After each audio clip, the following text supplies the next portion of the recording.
Westeros के सबसे बड़े समुद्री लुटेरे, वेस्टरोस के दुनिया के असली वाइकिंग्स। हाउस ग्रेजॉय ने एक बार आयरन थ्रोन के खिलाफ बगावत कर दी थी, पर यह छोटी सी बगावत उन्हें बहुत भारी पड़ने वाली थी। आज हम बात करने वाले हैं वेस्टरोस की एक छोटी मगर इम्पोर्टेंट रिबेलियन के बारे में, ग्रेजॉय रिबेलियन।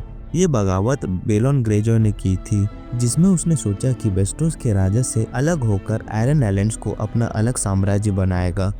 पर क्या वो सफल हुआ और इस रेबेलियन का असली अंजाम क्या निकला? चलिए शुरू करते हैं।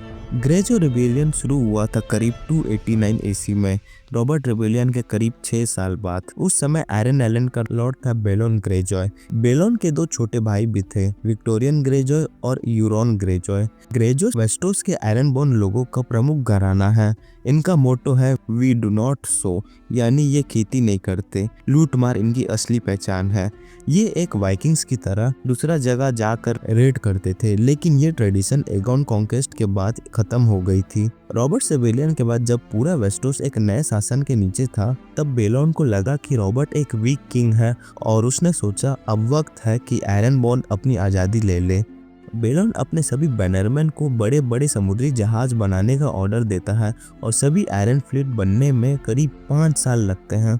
अब आ जाते हैं साल 289 एसी में, और 289 एसी में ही बेलोन ने अपने आप को king of the iron islands घोषित कर दिया। किंग्स लैंडिंग में इस समय king Robert Baratheon small council meeting attend कर रहा था, जिसमें उसका बिल्कुल भी इंटरेस्ट नहीं था। उसी समय ग्रैंड मास्टर पाइसल एक सील्ड लेटर निकाल के पढ़ता है, आयरन आइलैंड्स के ग्रेजॉय ने बगावत कर दी है। ये सुन के रॉबर्ट अपने जगह से उठता है और खिड़की के पास जाकर किंग्स लैंडिंग के शहर को देखता है, और वो मनी मन मुस्कुरा रहा था। इसके बाद वो वॉर की तैयारी में लग जाता है। बेलोन ग्रेजॉय को ऐसा लगता है कि मैड किंग के मरने के बाद अब वेस्टरोस में वैसा पावर और कंट्रोल नहीं बची जैसे टारगेरियंस के पास थी, और वो रॉबर्ट बराथियन को एक वीक किंग समझता था। उसे लगता था कि रॉबर्ट और हाउस बराथियन पूरे वेस्टरोस को कंट्रोल नहीं कर सकते और उनके पास ज्यादा सपोर्ट नहीं था ताकि वो बड़ी आर्मी इकट्ठा कर सके। इसलिए बेलोन ग्रेजॉय बगावत कर देता है। बेलोन का सबसे पहला कदम था कि वो दुश्मन के समुद्री जहाजों को पूरी तरह तबाह कर दे। इसलिए बेलोन ने अपने दो छोटे भाई यूरोन और विक्टोरियन ग्रेजॉय को लैनिस्पोर्ट भेजता है, ताकि वो हाउस लैनिस्टर के जहाजों को तबाह कर सके और वहां लूट मार कर सके, जैसे रियल वाइकिंग्स करते हैं। यूरोन और विक्टोरियन चुपके से आयरन फ्लीट में लैनिस्पोर्ट जाते हैं और उसको कमांड कर रहा था विक्टोरियन ग्रेजॉय। और विक्टोरियन ग्रेजॉय के तगड़े प्लान से वो पूरे लैनिस्टर के समुद्री जहाजों को आग लगा देता है और पूरी तरीके से लैनिस्पोर्ट को तबाह कर देता है। अब ग्रेजॉयस के पास वेस्ट यानी पूरे सनसेट सी का समुद्री कंट्रोल मिल चुका था। यहाँ तक बेलोन को ऐसा सोचने लग गया कि वो इस रेबेलियन को जीत सकता है, लेकिन वो गलत था। दी बैटल ऑफ सीगार्ड। सीगार्ड वेस्टरलैंड्स का एक इम्पोर्टेंट कोस्टल स्ट्रॉन्ग होल्ड था, इसलिए बेलोन ग्रेजॉय अपने बड़े बेटे और आयरन आइलैंड के एयर रॉड्रिक ग्रेजॉय को सीगार्ड भेजता है, ताकि वो उस जगह को कैप्चर कर सके, जिससे आयरन बोर्न की शिप्स मेनलैंड तक फ्री घूम सके।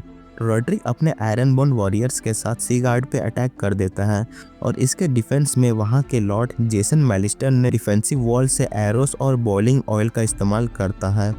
इस समय तक ये बैटल टक्कर की चल रही थी, लेकिन यहाँ रॉड्रिक ग्रेजॉय हाउस मैलिस्टर को अंडर एस्टिमेट कर देता है और पूरे कैसल को कब्जा करने का प्लान बनाता है। लेकिन ये करने से पहले लॉर्ड जेसन मैलिस्टर ने रॉड्रिक ग्रेजॉय को मार देता है, जिसकी वजह से रॉड्रिक वहीं बैटलफील्ड में मारा जाता है और ये बैटल ग्रेजॉय हार जाती है। लेकिन उन्होंने सीगार्ड के कैसल को भारी नुकसान पहुंचाई थी। इस बैटल में ग्रेजॉय के सभी जहाज डिस्ट्रॉय हो जाते हैं, पर विक्टोरियन और यूरोन ग्रेजॉय के अंडर के आयरन फ्लीट अभी भी वेस्टर्न एरिया में तबाही मचा रहे थे। उन्होंने बहुत सारे वेस्टर्न कोस्टल एरिया को लूट लिए थे, लेकिन जब वो फेयर आइल्स के पास पहुंचते तो उनका सामना हो जाता है लॉर्ड पैक्स्टर रेडवाइन के समुद्री जहाजों से, जो कि आर्बन नाम के आइलैंड से आए थे।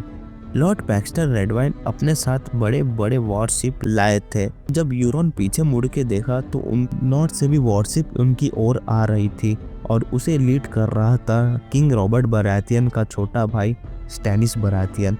और स्टैनिस बरातियन यहाँ सीधा अटैक करने का ऑर्डर दे देता है। अब यहाँ ग्रेजॉय का जीतना बिल्कुल नामुमकिन के बराबर था। ये बैटल वन साइडेड थी, जहाँ पर स्टैनिस बरातियन और बैक्स्टर रेडवाइन ने ग्रेजॉय के आयरन फ्लीट को पूरी तरह से तबाह कर देते हैं और सरप्राइजिंगली विक्टोरियन और यूरोन कैसे न कैसे तो वहां से भाग जाते हैं। इस समय तक बेलोन ग्रेजॉय के सभी आयरन फ्लीट तबाह हो गई थी, लेकिन वो अभी भी सरेंडर नहीं कर रहा था और अपने रेबेलियन को जारी रखता है। जब ये बात किंग रॉबर्ट बरातियन को पता चलती तो वो सभी हाउसेस को यूनाइट करने लग गया था। बड़े हाउस हो या छोटे हाउस, रॉबर्ट उन सबको एकजुट करने में माहिर था। रॉबर्ट एक खराब किंग था, लेकिन वो एक शानदार बैटल कमांडर और वॉरियर था। रॉबर्ट अपने वॉर हैमर को लेकर आयरन आइलैंड्स की ओर निकल जाता है।